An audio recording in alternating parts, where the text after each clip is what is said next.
You're watching the Wellness Hour, news that makes you healthier. I'm Randy Alvarez. Today's topic, minimally invasive or non-invasive facial rejuvenation, how to look years younger without surgery. With us, we have Philadelphia's go-to facial plastic surgeon. We've had him on the program before. His results, and I'm not trying to endorse him, but his results speak for themselves. Great natural looking results. We wanted him to come on today to talk about new technology and what could be done. So with us we have Dr. Timothy Greco. Dr. Greco, welcome to the program. It's great to be here, Randy. All right, now, you brought photos. Yes. When I think of facial fillers, I think of just right here, right? But you kind of open that way up. I'll tell you what, most common place for filler to be placed in the face is the nasolabial fold. And you and I were talking about this in the green room earlier. You know, a lot of injections until probably the last 4 or 5 years have been centered here, okay? And what's happening is the lateral face has gotten neglected. So we're talking about fillers. That means most of the fillers were placed just in the mid-face, middle part of the face. Exactly. So that would be your nasolabial fold, you know, be your marionettes and things of that nature, lips, you know. But what's happened is that in the last several years, and most of this has been due through studies of cadaver sections, understanding the different layers of the aging face, okay? This is where we've come up with the concept that we don't only want to add volume to the central portion of the face, we want to add volume to the lateral aspect of the face and include it as a continuum, if you will. So let me show you a perfect example. Okay, and we should mention, you teach other plastic surgeons, other health practitioners how to do fillers, right? I can't begin to tell you. But I mean, this is what you lecture on. Also, you are one of the busiest top, especially in Philadelphia, injector in the state. Yes. Is that true? Yeah. So you do a lot of these. A lot of this, and it's just me. Unfortunately, I don't have staff. I'm in the process of hopefully getting some other people in to help me out a little bit. No, we should mention. Before starting, I'm looking at your photos, and I'm so impressed. I'm saying, I need you to do a little bit under my eyes. So we called around some local plastic surgeons. They didn't have the right stuff for me. Yeah. But it's good stuff. Anyway, so back to you. And people need to know, look. I'll make it up to you. This is a real interview. I'll make it up to you. I'm not trying to endorse you, right? But after 18 years of looking at photos, these are some of the best I've seen. I mean, these are really good. Thank you. And I think you open my eyes, and hopefully when they see these photos, that it's more than just filling in deep lines. Sure. So anyway, I'll let you take it from here. So you brought some photos. Yes. So this is a gentleman who is a physician who actually is very health oriented. He's a runner, and he has the conundrum of all athletes and all people that take care of themselves. Their body looks great, and their face looks emaciated.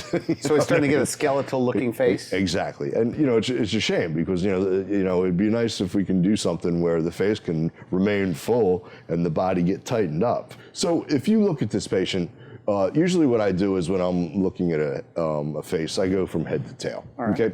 So what are some of the things that can give patient an aging look? First of all, a high forehead. Okay, when a patient has a very high forehead, their hairlines are receding, that's one of the issues. Okay. Number two, the temples.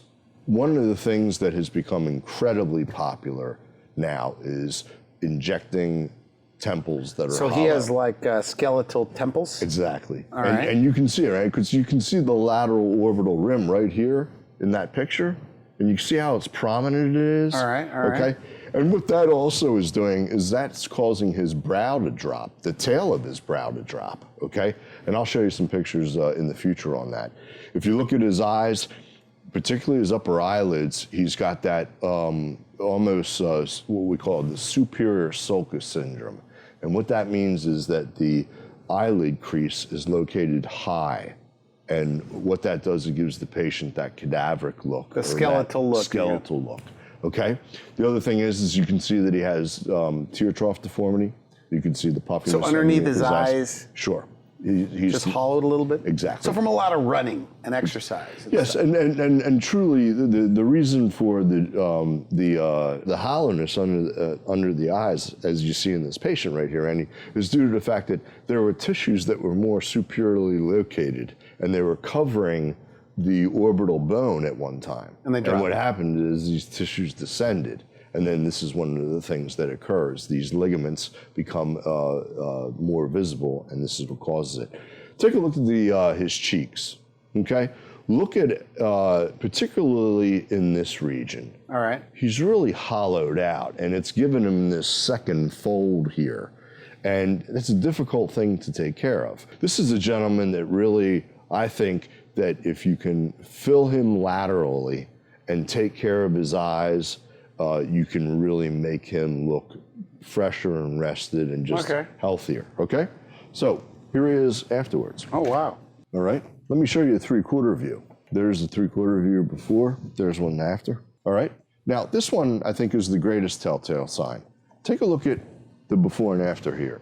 Look at the set of eyes to the left, the high lid sulcus, the kind of a skeletal over eyes. Exactly. So you filled those on the after. I'm looking at you've injected something. What I did was I injected right underneath the orbital rim here, and what that did is that dropped down that crease, so he doesn't have that skeletal look. Can you see it? Yeah.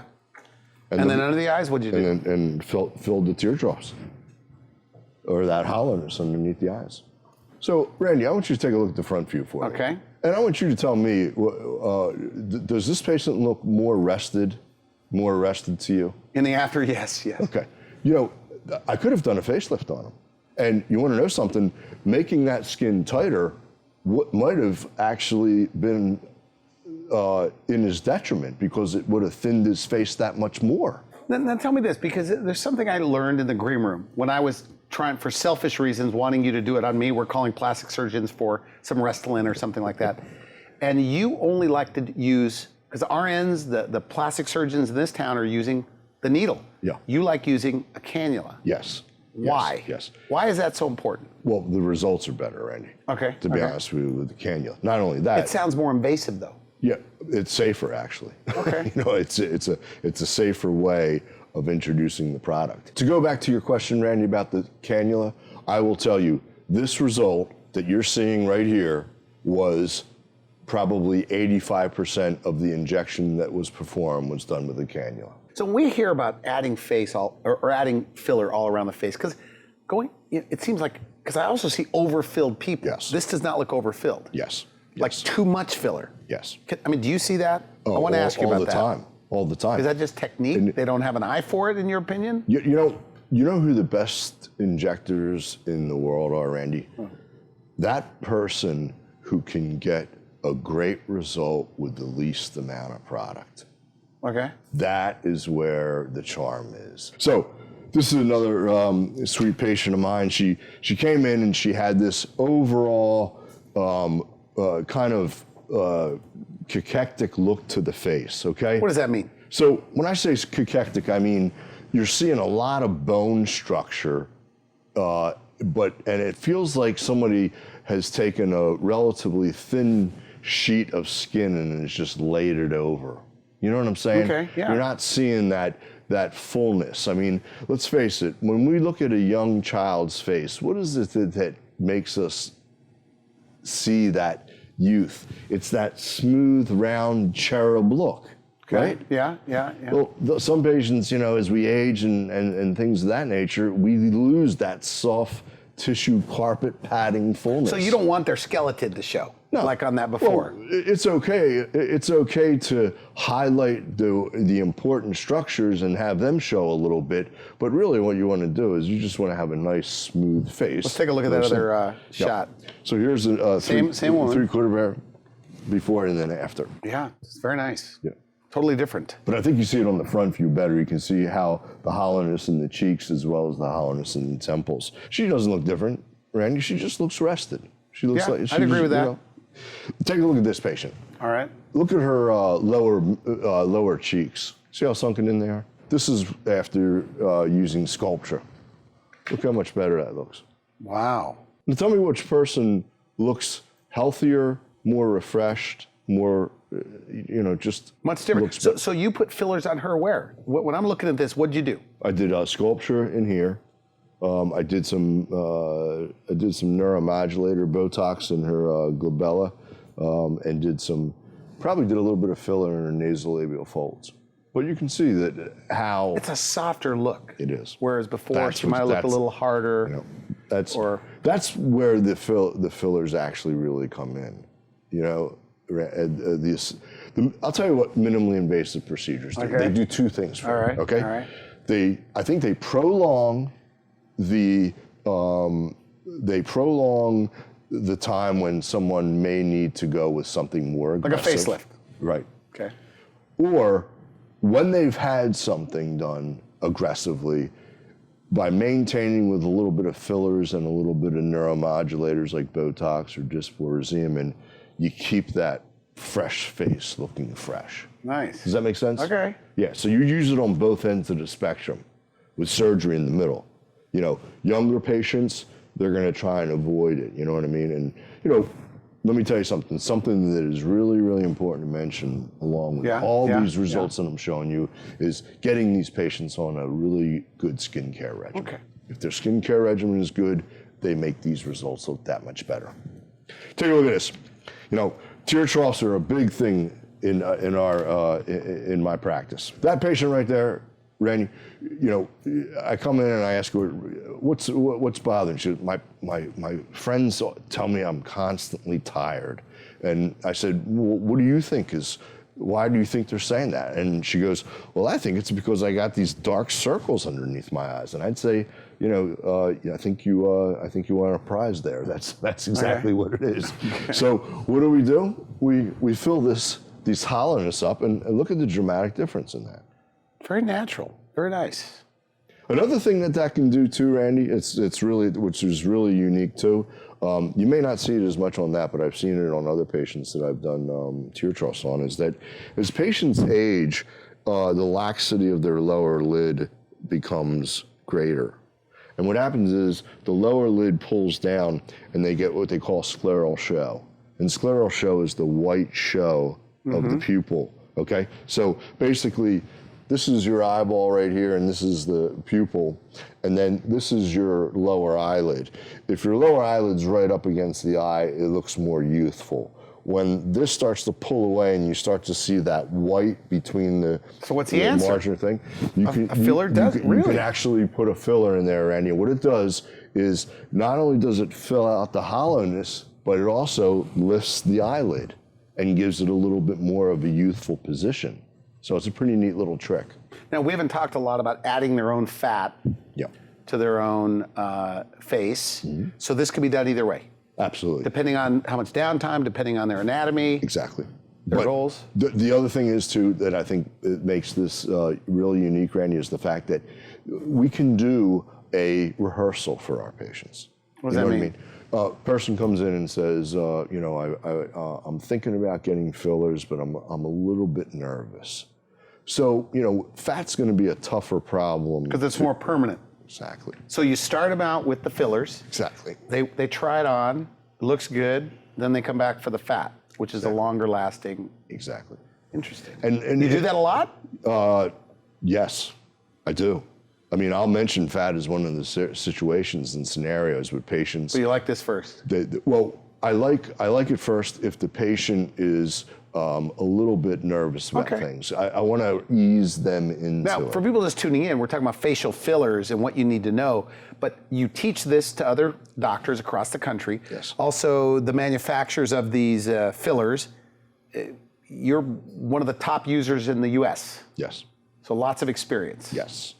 I've been doing fillers or neuromodulators That's since, like Botox and things like that? Since 1991, even before 8 years before it got FDA approval, because I worked on a project when I was in residency where we were given a grant from Allergan to figure out dosaging. So this is something I've done for a long time. Now, we're 45 minutes from Newport Beach here in our San Diego newsroom.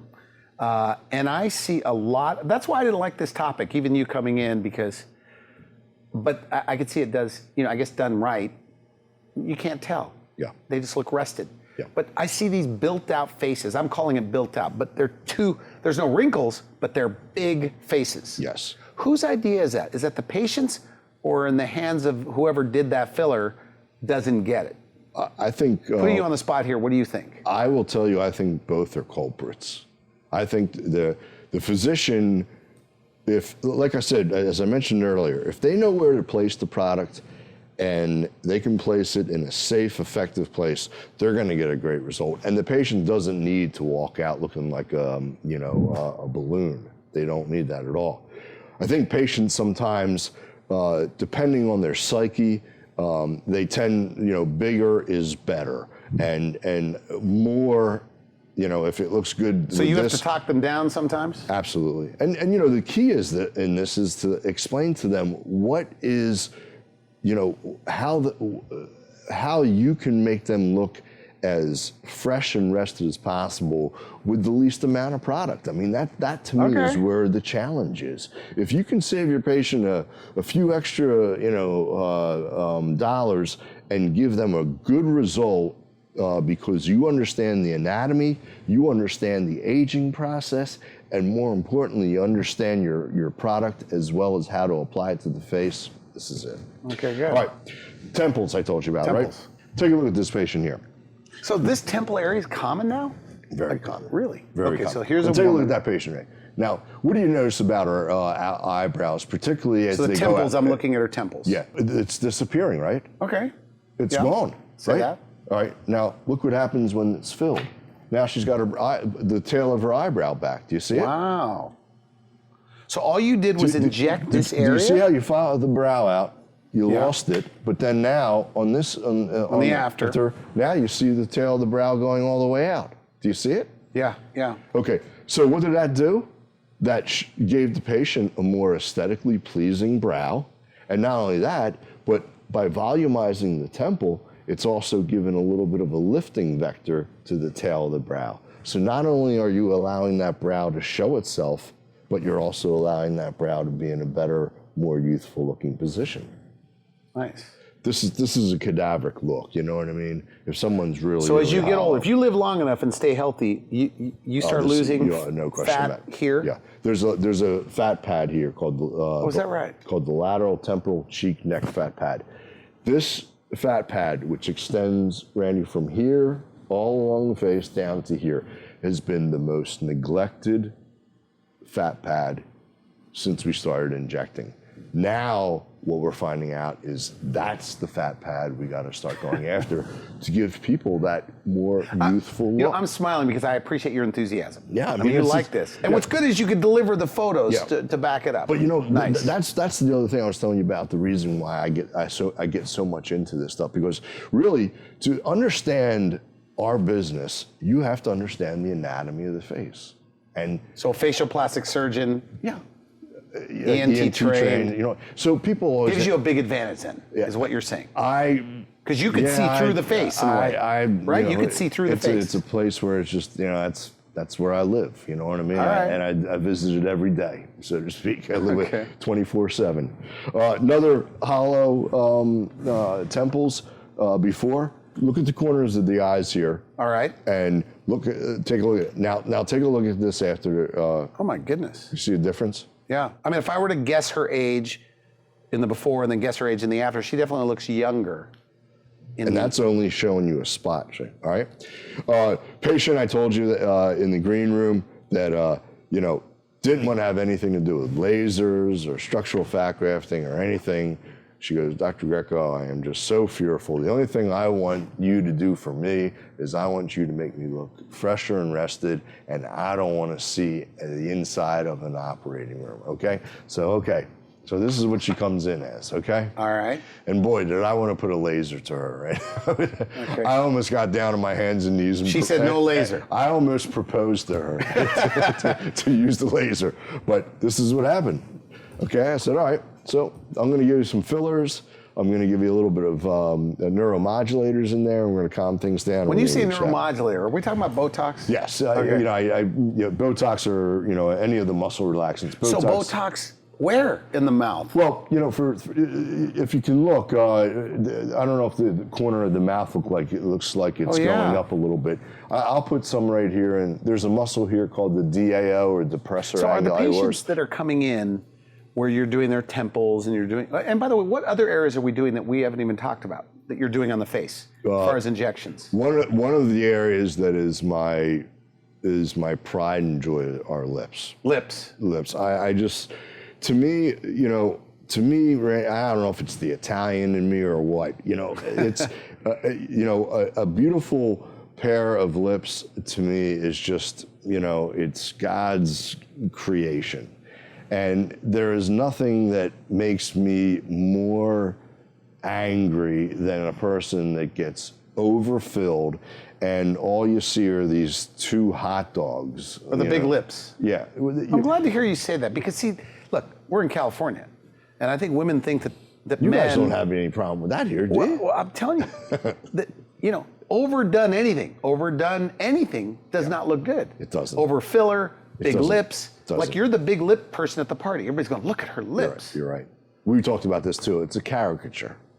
I mean, it's a caricature. So you don't like that either? It's like that, like you had the weak chin. When we talked about the weak chin, whenever anybody draws a picture of a cartoon character, if they're trying to show that the person's, wimpy or whatever, the chin is really drawn back. If they're trying to show someone is too voluptuous, their lips, I always have a saying with my patients. I tell them that, look, I'm going to give you a very nice pair of lips that are appropriate for your face. And I will tell you one thing, that when you walk into my office, the lips will not come in before the rest of you come in. Right? And so here's a woman that came in, younger woman, okay? I mean, these are pretty nice lips. I mean, these are great lips. They are nice lips, eh? But you know something? She's looking at me and saying, I really don't care what you think. I'm in here to get these lips bigger, and this is what I want. Okay. So So when you look at lips like that they're already great, what's going on in your mind about how to make these even better? Perfect way to answer your question, Randy, is what I said before. When I have a patient comes in like this that has good anatomy to begin with and actually has relatively good volume, what I'm thinking to myself is, let me look at these lips and let me study them and let me figure out where the least amount of volume gets the biggest pop. Okay? All right. So what I'm doing is I'm looking at her lips and I understand certain ratios, like the front lip, 40% should be the upper lip, 60% the lower lip, around there. And certain things when it comes to tubercles being highlighted and things like that. So what I'm doing is when I'm taking a look at a pair of lips like that, I'm thinking to myself, least amount of product, biggest impact. Okay, so this is her, all right? Yeah, very nice. All right. It's not too much. That was one syringe. Now, Is that good? I try to do, most of my patients that I do are the patients that want their lips done tend to be 40s, 50s. They want one syringe. You know what I mean? My younger patients want 2 syringes, sometimes 3 syringes. So this woman, this girl, I mean, it is definitely sexy to have more voluptuous lips. So let me show you another lip here, okay? This person here. And it doesn't cost more to go to a facial plastic surgeon for your lips, right? No. It's about the same. So you might as well go, okay. No. So when you see this picture right here, she didn't like her lips because she didn't think she had lips. All right. Also, what she had was asymmetric. Now, that's her after result. Oh, nice. So just a little difference. Now she could probably wear lipstick, things like that. Absolutely. And that fits her face perfectly. All right, last thing. I told you about rehearsals. You know what I mean? Okay. When patients when you mention structural fat grafting, maybe if they get a filler. Like try something first before something permanent. Exactly. Because you got to remember, a lot of these fillers that we use, Randy, are hyaluronic acids. Hyaluronic acids can be dissolved with an enzyme known as hyaluronidase. So you can get rid of them pretty quickly. Okay. Now, what happens if I have a woman, a young girl, who really wanted to have her nose done, but just is scared as can be? Of surgery. Of surgery. No surgery. No surgery. Sure. So what I do is I do the liquid rhinoplasty. Liquid rhinoplasty. Liquid rhinoplasty. What I do is I figure out what kind of filler I want, and I figure out what I would do with this nose if I want to try and make it look better. Okay, so this is what she comes in as, looking, okay? All right. All right. And this is what happens. This is this is 20 minutes later after an injection. This is interesting. So is it like some illusion you create? Yeah, well. Because the nose does not look the same. Right, so what did I do? Here she's depressed. So what we did is we added filler here, up to here, okay? And her nasal tip was kind of down and also a little bit bulbous. So what I did was I added some filler here on the nasal tip to just give it a little bit of definition. Interesting.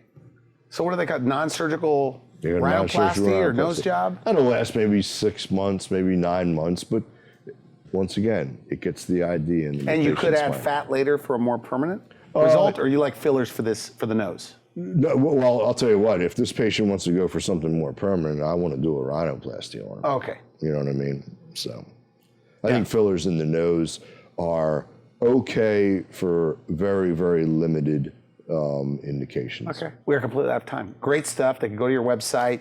If somebody doesn't like their nose, they don't like their hollowed face, what do you say? Bite them in? Did they get to see you, or one of your RNs do this? No. Any patient that comes into my practice sees me. Everybody sees me. So if I have a patient that comes in and they're looking tired, they feel like they can use a little bit of a pick-me-up, they're not quite ready to undergo something aggressive, I think fillers and Botox and products like that are great to introduce the patient, show them what their face can look like with volume, help them with their lines and wrinkles, and once again, I think a good skincare regimen is important for these Okay, good. We haven't even mentioned lasers and things like that. You do it all there at your practice. I want to thank you for coming on the show. Great. Always enjoy being with you, Randy. Thanks. You've been watching The Wellness Hour. I'm Randy Alvarez. For now, I wish you good health. Thanks for watching The Wellness Hour, the leader in medical news with your host, Randy Alvarez, the authority on health issues.